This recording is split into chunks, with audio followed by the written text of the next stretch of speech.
आजमगढ़ जिले के तरवा थाने में हिरासत में लिए गए 20 वर्षीय दलित युवक सनी कुमार की मौत ने हड़कंप मचा दिया। पुलिस का दावा है कि सनी ने बाथरूम में फंदे से लटक कर आत्महत्या कर ली, लेकिन परिजनों का आरोप है कि यह हत्या। परिजनों का कहना है कि सनी को 3 दिन तक गैर कानूनी रूप से थाने में बैठाए रखा गया और पुलिस ने धन उगाही के लिए प्रताड़ित किया, जिससे उसने जान दे दी। घटना के बाद गुस्साए ग्रामीणों ने थाने में हंगामा किया और पुलिस की गाड़ियों में तोड़फोड़ कर। परिजनों का आरोप है कि पुलिस ने बिना जानकारी दिए शव को पोस्टमार्टम के लिए भेज दिया, जिससे पुलिस पर सबूत छिपाने का शक गहरा गया।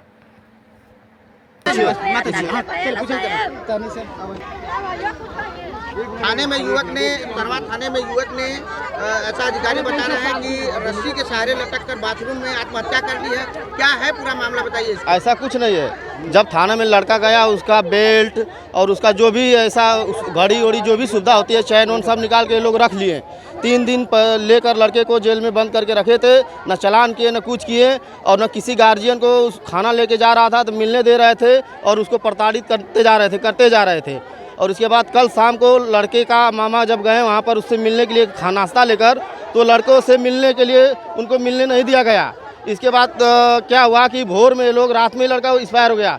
भोर में अपना सब सेटिंग करके जिले से पूरा फोर्स मंगाकर, इसके बाद यहाँ से लाश को हटा गायब करवा कर हम लोग को सूचना दिए। हम लोग यहाँ पर आए हैं, लाश की मांग कर रहे हैं, न लाश दी जा रही है। फोर्स हम लोग को प्रताड़ित कर रही है, भगा रही है यहाँ से। क्या अधिकारी कह रहे हैं कि इलाज के लिए जिले पे गया हुआ है? हाँ, अधिकारी यहाँ के बोल रहे हैं कि अब बिना हमारे दस्तखत के, बिना हमारे गार्जियन के किसी दस्तखत किए, बिना पूछे जांचे सब लोग वो लाश को यहाँ से गायब किए हैं। और लगता है कि आपका भाई जो है वो आप सुसाइड किया है, आत्महत्या किया है? नहीं लगता है। वो हमें पूरा हमें विश्वास है कि हमारे भाई को ये लोग मारे हैं, मारकर पैसे जैसा वैसा जान चाहिए, लड़का को ऐसा फांसी लगावे के चाहिए साहब। जैसे हमारे लड़का के गला जान, वैसे वो लड़का के फांसी लगावे के चाहिए साहब। वो का जान चाहिए साहब हमके। सर, क्या कारण रहा और क्या अभी तक कार्रवाई? देखिए, आज सुबह करीब 6 बजे के आसपास में थाना तरवा में एक जो छेड़खानी के मामले में एक अभियुक्त को लाया गया था थाने पे, और इनके द्वारा सुबह 6 बजे के आसपास में जो वॉशरूम करने गए थे, उसी दौरान वॉशरूम में अंदर इन्होंने जो वेंटिलेशन होता है वहाँ पे ग्रिल से अपने पजामा के नाड़े को निकाल के और उससे इन्होंने अपने आप को हैंग कर लिया था। और उसी वजह से फिर इनकी वहाँ पे ये मृत अवस्था में पाए गए। इनको तत्काल ले जाया गया और डॉक्टर्स ने भी फिर इनको मृत घोषित कर दिया गया।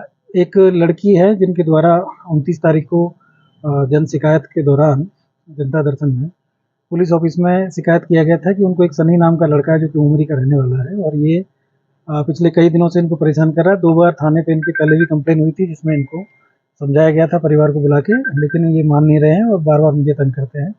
इसी पे मेरे द्वारा मुकदमा पंजीकृत करने का आदेश दिया गया था और इनकी गिरफ्तारी के लिए बताया गया था। इसी के दौरान इसमें कल दिनांक 30 तारीख को मुकदमा लिखा गया था थाने पे और इनको थाने पे बिठाया गया था। आज इनका चालान किया जाना था, लेकिन सुबह करीब 6 बजे के आसपास में जब इनको टॉयलेट कराने ले जाया गया तो इन्होंने अपने आप को हैंग कर लिया और इनके बाद में इस तरह की जो घटना है हुई है।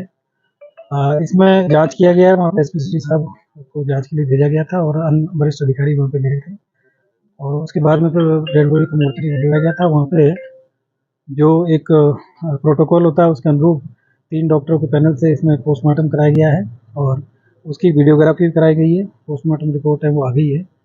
उसमें जो घटना का जो कारण है वो asphyxia due to antemortem hanging आया है, और इसके अलावा शरीर पे किसी प्रकार की कोई चोट इसमें नहीं है। इनको कोई किसी प्रकार की प्रताड़ना, इस तरह की कोई चीज़ें थाने पे नहीं थी और इनको थाना कार्यालय में बिठाया गया था। आज इनका चालान किया जाना था, कल चूँकि रविवार था तो चालान नहीं हो पाया था। और बाकी जो सारी चीज़ें हैं, जो एक कस्टोडियल डेथ के जो हाई कोर्ट और माननीय सुप्रीम कोर्ट के जो निर्देश है उनके क्रम में, और मानवाधिकार आयोग के जो निर्देश है उनके क्रम में सारी कार्रवाई है वो कराई जा रही है। परिवारजन है उनसे भी वार्ता की गई है, उनको भी विश्वास में लेके उनकी जो भी मांग है, जो भी समस्या है उसके बारे में उनसे वार्ता की जा रही है। और अभी तक की जो कार्रवाई है पूरी जो विधिक प्रक्रिया है उसको अपनाते हुए की गई है। इसमें थाना, चूँकि घटना थाना परिसर के अंदर हुई है, इसमें तत्काल प्रभाव से प्रथम दृष्टया दोषी मानते हुए थाना प्रभारी और वहाँ पे एक सब इंस्पेक्टर है भीम सिंह और एक प्रमोद यादव वहाँ पे सिपाही है, इनको तत्काल प्रभाव से निलंबित कर दिया गया है। और माननीय जिलाधिकारी महोदय के द्वारा भी इसमें एक मजिस्ट्रियल जांच है वो मतलब इसमें अभी शुरू करा दी गई है, उसके आदेश हो गए हैं, तो इसकी एक मजिस्ट्रियल जांच भी हो रही है। तो जो भी कार्रवाई है वो नियमानुसार इसमें की जा रही है। और बाकी जो घटना में अभी तक की जो कार्रवाइयाँ हैं, वहाँ पे कुछ लोगों ने जाम लगाने का प्रयास किया गया तो उसको हटवा दिया गया है। और बाकी अभी किसी प्रकार की इस समय वर्तमान में कोई कानून व्यवस्था की स्थिति नहीं है, सारी चीज़ें वो समान तो तमाम सवाल खड़े हो रहे हैं, पुलिस के ऊपर हो रहे हैं।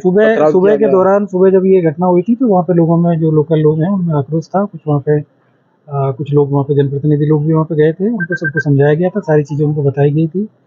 और परिजनों को भी जो घटनास्थल पे वहाँ समझाया गया था। उसके बाद में उनको मोर्चरी में डेड बॉडी है उसको भी पूरी तरीके से दिखाया गया था। और 3 डॉक्टर से इसका हम लोगों ने पूरी तरीके से जो सारे जो मानक है उनके अनुसार पोस्टमार्टम करवाया है। और जो मानव अधिकार आयोग के जितने भी जो निर्देश हैं उन सभी का इसमें अनुपालन किया गया है। किसी प्रकार की ऐसी कोई चीज़ नहीं है जिसमें इसमें छुपाई गई है या किसी तरीके से कोई चीज़ों को वो किया गया है। जो एक प्रक्रिया है, इनको लाया गया था, मुकदमा इनका पंजीकृत था, कल की डेट में मुकदमा लिखा गया था और उसी में इनको लाया गया था, इनका चालान किया जाना था। और सुबह इनको बाथरूम ले जाया गया था वहाँ पे, और बाथरूम के अंदर ये घटना हुई है। तो अभी तक की इस तरह की जो चीज़ें हैं उसमें पुलिस की जांच भी अलग से हो रही है और जो मजिस्ट्रियल जांच है वो भी इसमें की जा रही है। तो हम इसमें किसी प्रकार की कोई लापरवाही है यदि पुलिस के एंगल से हुई है तो उस पर भी कार्रवाई हो रही है। और बाकी जो चीज़ें, जो विधिक प्रक्रिया है वो अपने परिवार वाले संतुष्ट नहीं है, उनका कहना है कि हिरासत में मौत पुलिस की लापरवाही। देखिए, मतलब ये सारी चीज़ें जो आपको बताई जा रही है कि जो पुलिस, जो थाना परिसर के अंदर ही जो घटना हुई है, लेकिन जो घटना में अभी तक की जो चीज़ें जो हो रही है वो सारी चीज़ों को ध्यान में रखा जा रहा है कि कहीं किसी प्रकार की उसके साथ कोई प्रताड़ना तो नहीं हुई थी या कोई चीज़ नहीं हुई थी। इसलिए डॉक्टर्स के जो पैनल से इसका पीएम कराया गया है और बाकी इसमें जो वीडियोग्राफी भी कराई गई है, बाकी सभी नियमों का इसमें पालन किया जा रहा है। मजिस्ट्रियल जाँच भी इसमें की गई है। तो इसमें ऐसी कोई चीज़ अगर आएगी तो उसमें कार्रवाई होगी। सर, पुलिस की गाड़ी में जो तोड़फोड़ हुई है और उसमें कुछ कार्रवाई अभी तक कि वो उस समय जो आक्रोश वहाँ पे जो हुआ था उसकी वीडियोग्राफी हुई है, सारी चीज़ें हुई है। और मेरा आपके माध्यम से सभी लोगों से कहना है कि भाई पुलिस इसमें अगर किसी प्रकार की पुलिस के एंगल पे अगर कोई लापरवाही है तो हम लोग जो भी हमारे पुलिसकर्मी हैं उनके खिलाफ भी कार्रवाई करेंगे। लेकिन कानून व्यवस्था को हाथ में लेने का किसी को राइट नहीं है और कानून व्यवस्था को वो न करें। इसमें सभी वरिष्ठ अधिकारियों के द्वारा, मेरे द्वारा, डीआईजी महोदय के द्वारा इसमें घटनास्थल का निरीक्षण किया गया है। अभी परिवारजन के जो लोगों ने डिमांड रखा था कि हम लोग वरिष्ठ अधिकारियों से मिलेंगे, तो यहाँ पे आदरणीय जिलाधिकारी महोदय, कमिश्नर महोदय और डीएम साहब भी आए हुए हैं। और उनकी जो भी मांग है उसको सुना भी जाएगा और जो इसमें जो भी प्रक्रिया है, विधिक प्रक्रिया, उसका पालन करते हुए सारी कार्रवाई की जाएगी। तो सांसद भी आरोप लगा रहे हैं, धर्मेंद्र यादव भी, उनका भी कहना है कि लापरवाही से ही मौत हुई है, अपनी मौत हुई है। तो वो सारी चीजें, इसीलिए जांच की बात हो रही है। मतलब सारी जांचें, जो मजिस्ट्रियल जांच हो रही है, पुलिस की जांच हो रही है, सारी जांच हो रही है। बाकी अगर कोई, जो भी परिवारजनों को अगर कोई आरोप है तो उसको भी हम सुनने के लिए यहाँ पे बैठे हैं। ठीक है।